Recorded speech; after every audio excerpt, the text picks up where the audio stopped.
Abonnés, à tous les frères et sœurs, à tous les amis, soyez bénis. Il est 18h. Ouais, 18h pile.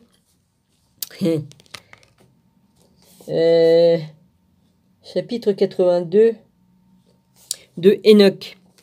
Avant de commencer, je vais dire une petite chose. Ouais. Les menteurs, je vous ai bien niqué. Je vous ai bien niqué la tête.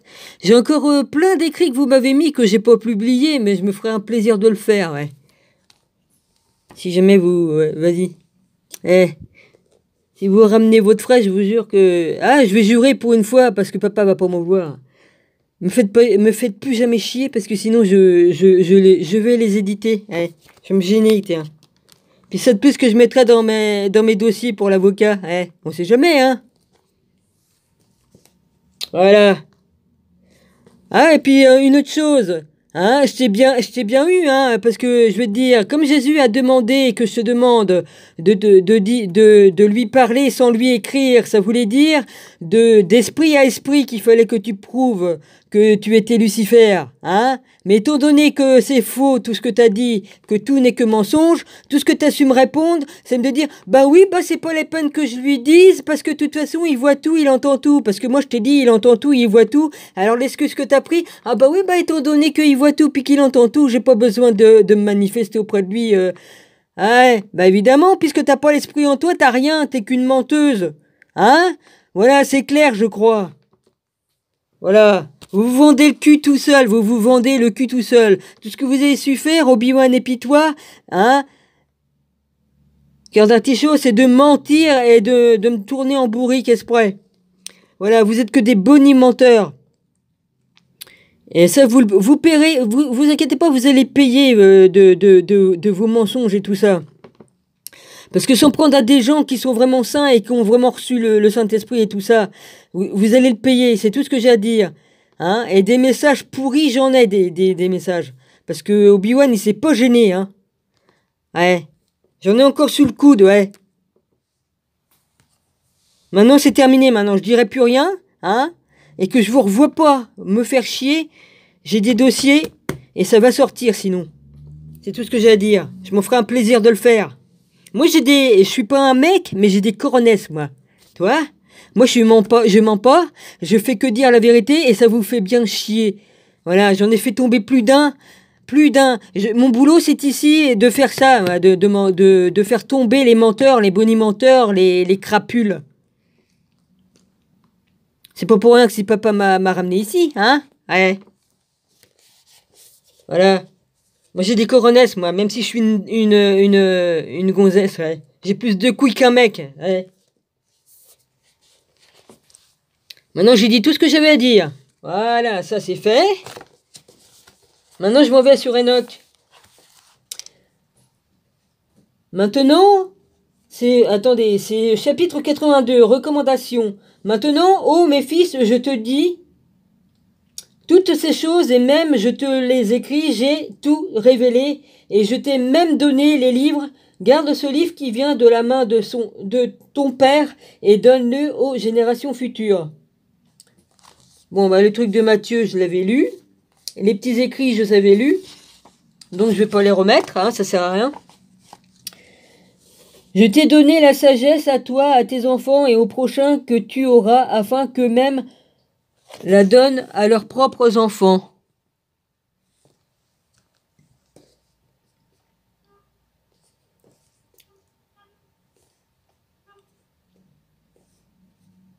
Et aux générations à venir.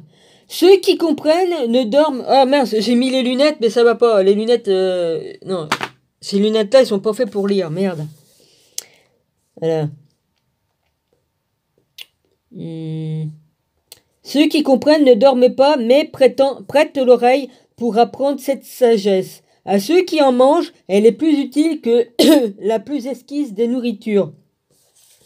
Qu'ils sont heureux les êtres droits qui suivent le chemin du bien, car ils ne se trompent pas comme les pécheurs dans le calcul des jours au nombre de 30, pendant lesquels le soleil se déplace dans le ciel. L'astre est accompagné des anges, chefs de 1000 de l'ordre des étoiles et des 4 qui séparent les 4 saisons de l'année. Il les guide, et entre avec elles dans les 4 jours supplémentaires. Les hommes se trompent au sujet de ces jours et n'en tiennent pas compte quand ils évaluent la totalité du temps, car ils ne les connaissent pas avec exactitude. Ces jours, en effet, font partie du décompte de l'année et sont réellement assignés pour l'éternité, un à la première porte, un à la troisième, un à la quatrième et un à la sixième, ainsi que l'année est complète en 364 jours.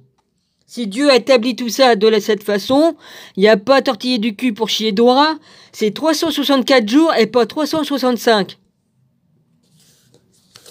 La parole d'Uriel est vraie, et son décompte exact sur moi, il a soufflé ce qui lui a commandé le maître de l'univers.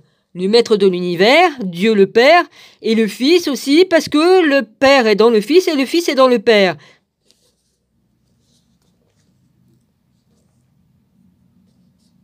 L'armée, alors, la parole d'Uriel est vraie et son décompte exact sur moi, il a soufflé ce qui lui a commandé le maître de l'univers concernant l'armée du ciel.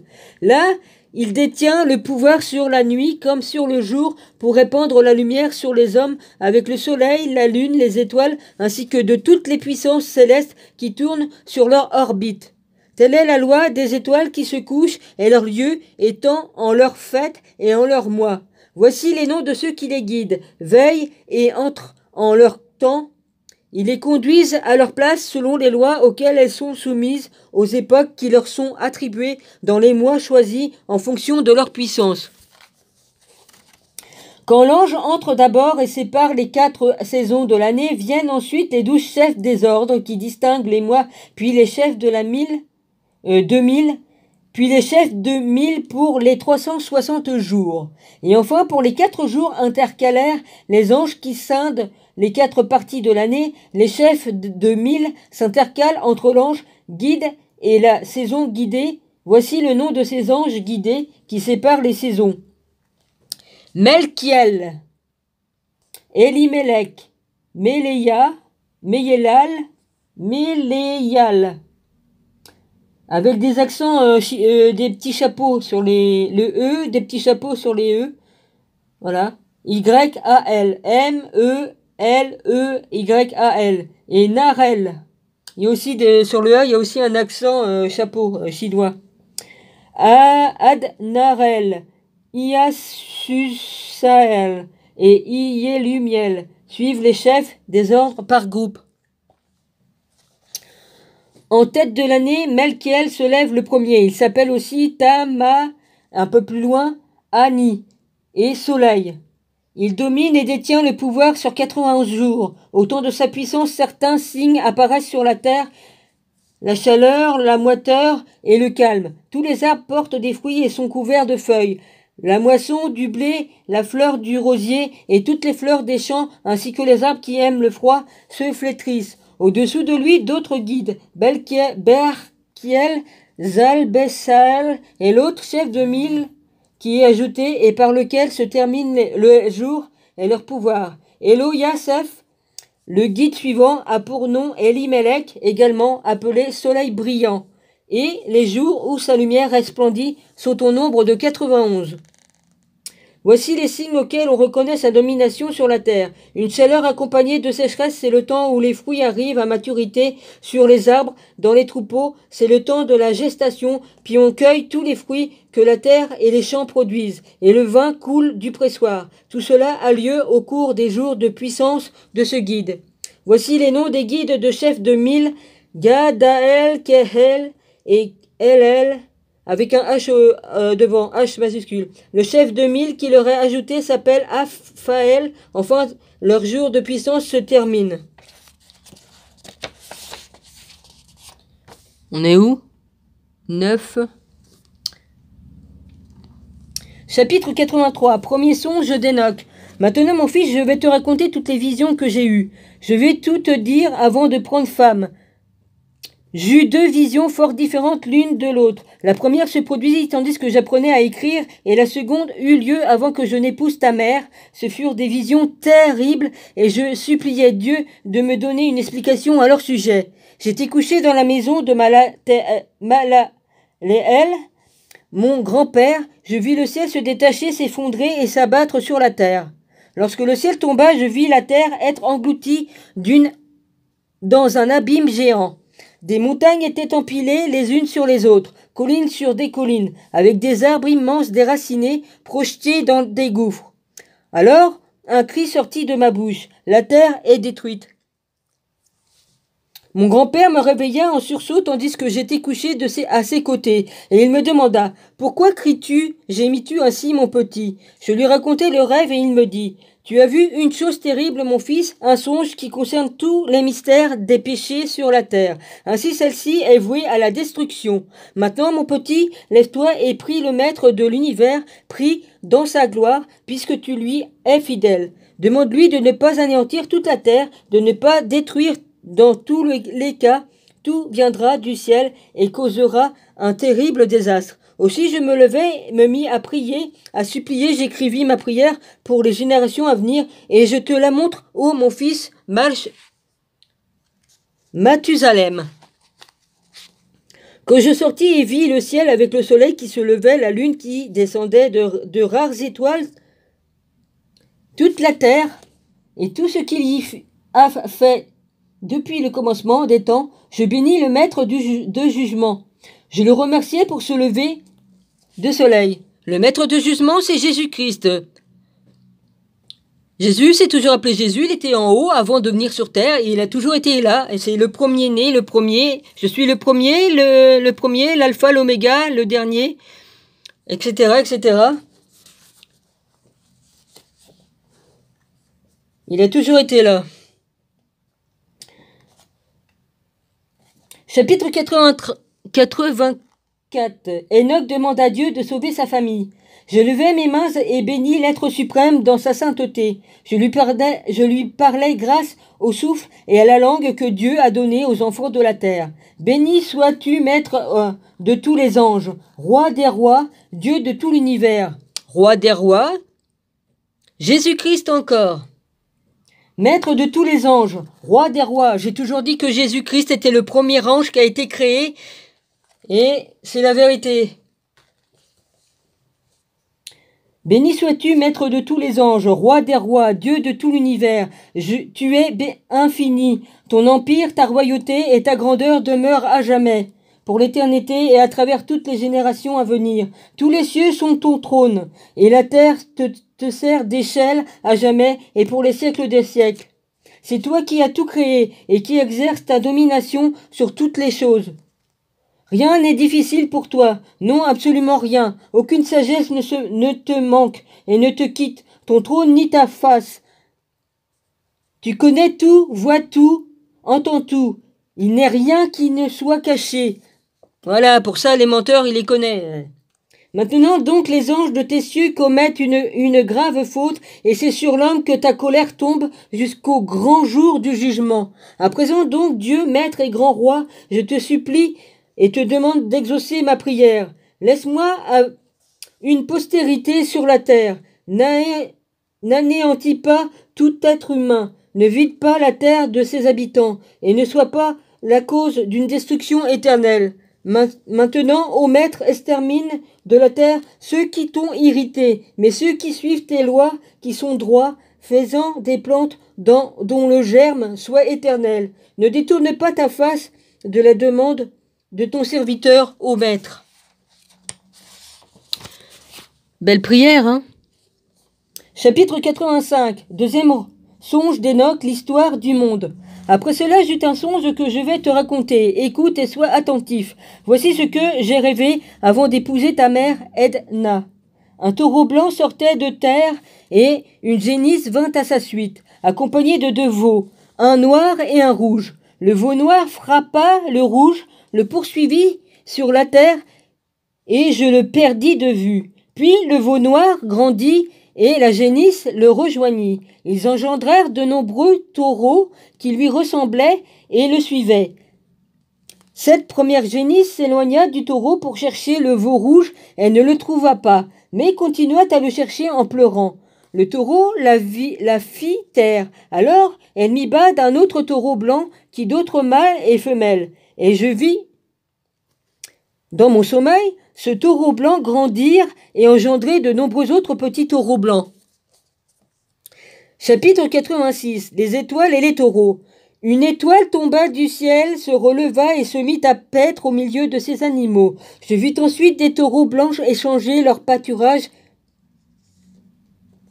et leurs veaux, car ils vivaient les uns avec les autres. Dans le rêve, je vis d'autres étoiles tomber du ciel et se jeter sur la première étoile. Puis elles devinrent des taureaux et se mirent à paître. Avant de sortir, leur sexe long comme celui des chevaux et monter les génisses plus tard, elles conçurent des éléphants, des chameaux et des ânes. Les taureaux furent saisis de panique, car les éléphants, chameaux et ânes se mirent à les mordre, à les dévorer et à les frapper. Alors là, c'est dans... Il y a une phrase en bas, mais je vais regarder s'il n'y en a pas une autre de l'autre côté. Page 83. 84, non, il n'y en a pas. 118 Luc 10, 18, et leur dit, je voyais Satan tombant du ciel comme un éclair. Voilà la phrase. Une étoile tomba du ciel. Je voyais Satan tomber du ciel comme une étoile. Une étoile tomba du ciel. Ça commence comme ça, le chapitre 86. Et là, c'est marqué 118, Luc 10, 18. Et il leur dit, je voyais Satan tombant du ciel comme un éclair. Ouais. Voilà. J'ai encore du temps? Ouais. Chapitre 87. Apparition des 7 anges. De nouveau, je vis s'entretuer et la terre se mit à hurler en raison du sang répandu. Puis je levai les yeux. Du ciel sortirent 7 anges semblables à des hommes blancs. Les 3 derniers me prirent par la main et m'emportèrent loin des générations terrestres sur un lieu élevé pour me montrer une tour très haute au-dessus de la terre, à côté de laquelle toutes les collines semblaient minuscules. Et ils me dirent, reste ici jusqu'à ce que tu aies vu tout ce qui arrivera à tous ces éléphants, ces chameaux, ces ânes, étoiles et génisses. Je comprends tout ce que je lis et je vois et... Oh la vache. Bon, vas-y. Ouais, l'esprit me montre. Chapitre 88. Les anges fidèles écrasent les anges déchus. Un des 4 premiers anges saisit la première étoile tombée du ciel, lia ses mains et ses pieds et la jeta dans un abîme. Une autre sortit une épée et la donna aux éléphants, aux chameaux. Voilà. Un des 4 premiers anges saisit la première étoile tombée du ciel, qui est Satan. Il y a du ciel, lia ses mains, il a lié les mains de Satan. Et ses pieds, et la jeta dans un abîme. Satan est dans une abîme depuis qu'il a été jeté. Un autre sortit une épée et la donna aux éléphants, aux chameaux et aux ânes, qui se mirent aussitôt à se frapper les uns les autres. La terre entière trembla. Et tandis que ma vision continuait, je vis un autre ange jeter des pierres du ciel. Il captura toutes les grandes étoiles pour les jeter dans un trou. Moi, ça me parle beaucoup, tout ça. Chapitre 89. Histoire du monde depuis Noé.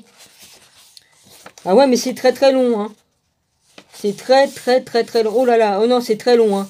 Le chapitre, il fait... Oh là là. Ouais, bah, je vous ferai ça une autre fois, hein. Je vous ferai ça une autre fois parce que c'est trop long. Bon, bah, je vous remercie. Bonne soirée. Soyez tous bénis. Et puis, j'ai dit ce que j'avais à dire. Voilà. Et puis, je vais continuer Enoch. Peut-être tout à l'heure, je vais en refaire un. Voilà. À tout à l'heure, peut-être. Gros bisous. Mon rabbi, je t'embrasse.